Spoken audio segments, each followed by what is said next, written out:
You have spent your entire life playing by the rules. You keep your head down. You treat people with respect. You swallow your anger, and you wait for the universe to reward your quiet nobility.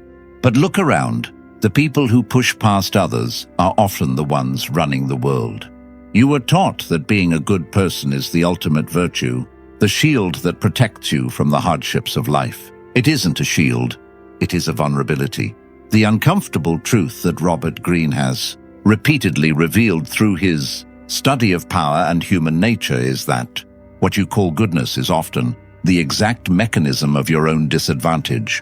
Your morality is not always a conscious choice. It can become a cage built by people who understand power better than you do. And today, we are going to dismantle that cage. But once you see the architecture of your own submission, you can never go back to sleep. The tragedy of your existence is not that the world is bad. The tragedy is that you have been conditioned to respond to a difficult world by making yourself entirely defenseless. You look at the people walking away with the prize, and you sit in the dark, consoling yourself with the thought that at least you have your integrity. But what is that integrity actually worth if it only serves to keep you at the bottom of the hierarchy? We are going to dissect the anatomy of human morality. We are going to look at the lie of the good person. There is a bitter pill you must swallow before we go any further. Most of what you consider your goodness is not goodness at all. It is hesitation perfectly disguised as morality. Robert Greene has repeatedly shown how human beings create noble explanations for behaviors that are actually rooted in weakness, fear, and self-preservation. He observed a pattern that appears throughout history. The people without power often redefine their limitations as virtues. They transform necessity into morality. Look at your own life.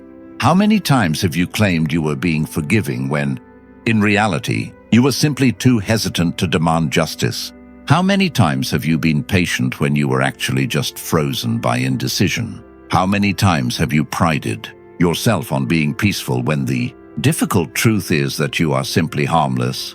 Being harmless is not a virtue if you cannot defend yourself, if you cannot project strength, if you are incapable of standing your ground.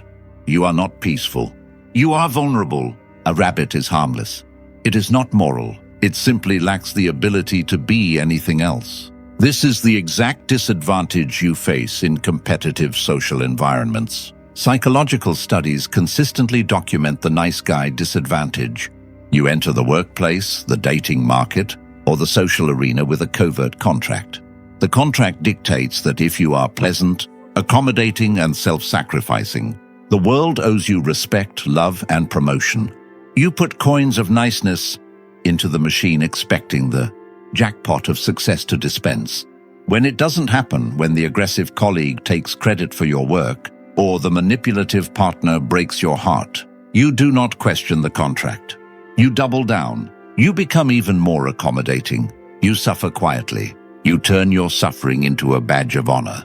You tell yourself, I am a good person, and they are wrong. This is the ultimate self-deception.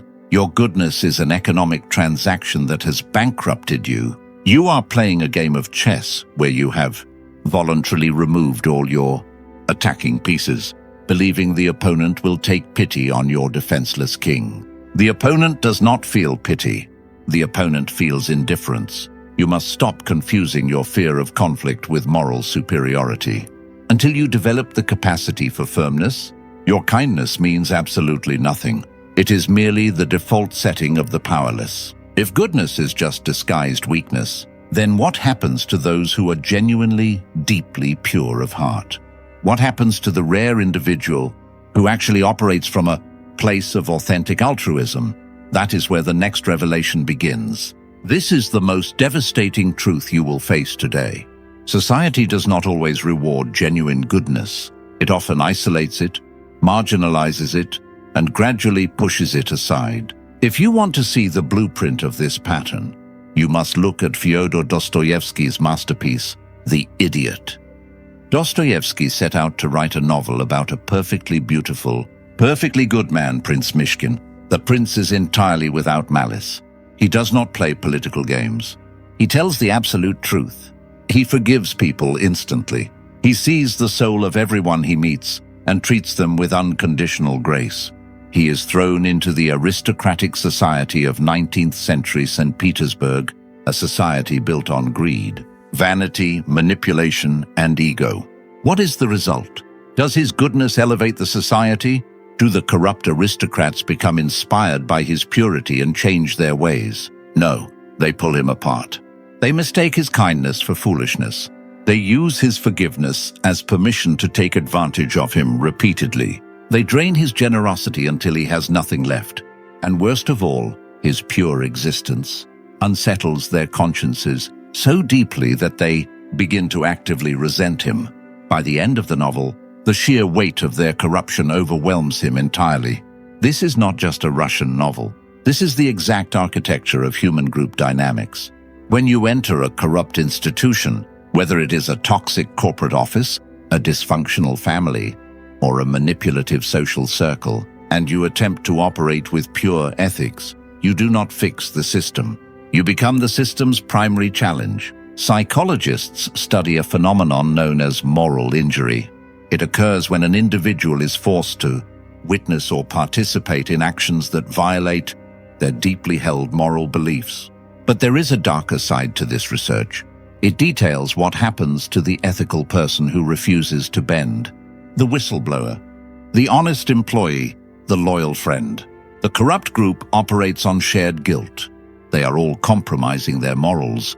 And because everyone is doing it, it feels acceptable. When you walk into that room and refuse to compromise, you destroy their illusion. Your integrity acts as a mirror reflecting their corruption back at them. They cannot look at the mirror. They must reject it. They will not challenge your ideas directly. They will challenge your judgment. They will make you question yourself. They will label you difficult, unrealistic, or not a team player. They will orchestrate scenarios where your goodness looks like incompetence. The system requires complicity to function. By refusing to be complicit, you place yourself in opposition to the system, even if you never raise your voice. You thought your virtue would be recognized. You thought the boss would eventually see your honest hard work. You thought the toxic partner would eventually be changed by your endless patience. You are Prince Mishkin. You are exhausting yourself inside a society that views your sincerity as naivety. True goodness in a difficult world is an act of quiet resistance against the status quo. If you are going to be good, you cannot be naive. You must be prepared. You must expect resistance because the mediocre and the corrupt will never forgive you for showing them what they lack. So you are punished for being good. The system often works against you. Why do you persist? What keeps you chained to the boulder, pushing it up the hill day after day? That is where the next revelation begins.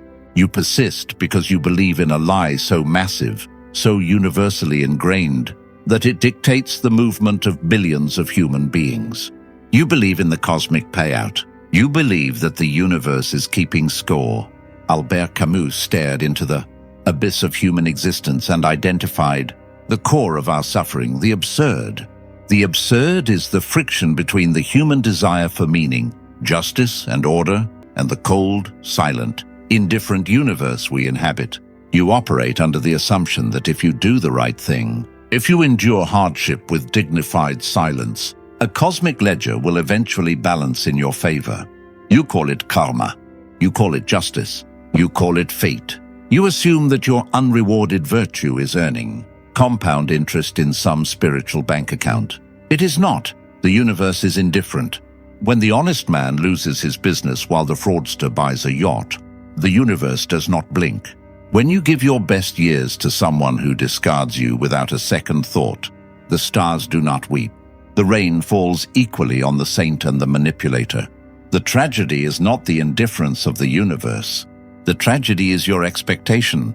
You are living like Sisyphus, condemned to push a massive boulder up a mountain, only to watch it roll back down every single time.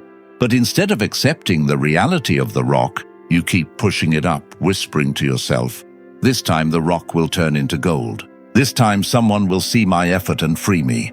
No one is coming to free you. When you attach your moral actions to the expectation of a reward, You set yourself up for deep psychological disappointment. This is why you feel that exhausting bitterness late at night. The bitterness is the realization that the contract you signed with reality is a forgery. You played by the rules of a game that the winners abandoned decades ago. Look at Raskolnikov in Dostoevsky's Crime and Punishment. He looks at the world and sees the absurdity.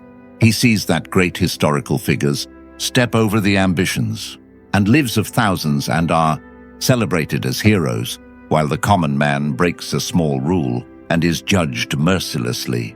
He tries to invert the system. He decides that ordinary moral laws do not apply to him, that he can commit a terrible act for a higher purpose.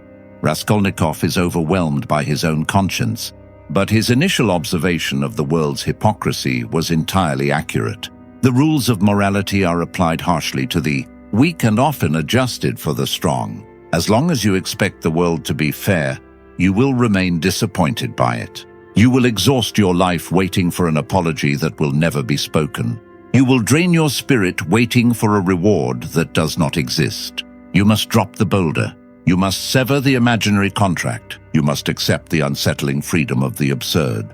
If you choose to be honorable, you must do it knowing that it may cost you everything and pay you nothing. You must do it simply because it is the shape you have chosen for your own iron will, not because you expect applause from an empty theater. If the old morality is a cage and the universe offers no reward for virtue, what is the path forward? Do you become the villain? Do you join the corrupt? That is where the next revelation begins. To simply become the monster you despise is the ultimate failure of imagination. It is just another form of submission. You have allowed the bad world to dictate your shape. The final step in this psychological evolution is the hardest. You must transcend the binary of victim and victimizer. You must become psychologically sovereign. Robert Greene has spent decades studying the people who rise above the games of society. The common thread is not cruelty, it is self-mastery. It is the ability to create your own values, rather than blindly inheriting them from the crowd. The sovereign individual looks at the ruins of traditional morality, sees that the old rules no longer protect him, and decides to write his own standards on the tablets of his mind. Robert Greene has repeatedly argued that human culture often teaches people to suppress their strength. We are taught to fear our own ambition, our own shadow, our own capacity for influence. To break free, you must undergo a complete revaluation of your values. You must stop viewing strength as evil and weakness as good. Let me be perfectly clear. The goal is not to become cruel. The goal is to become highly capable and then exercise absolute control over that capability.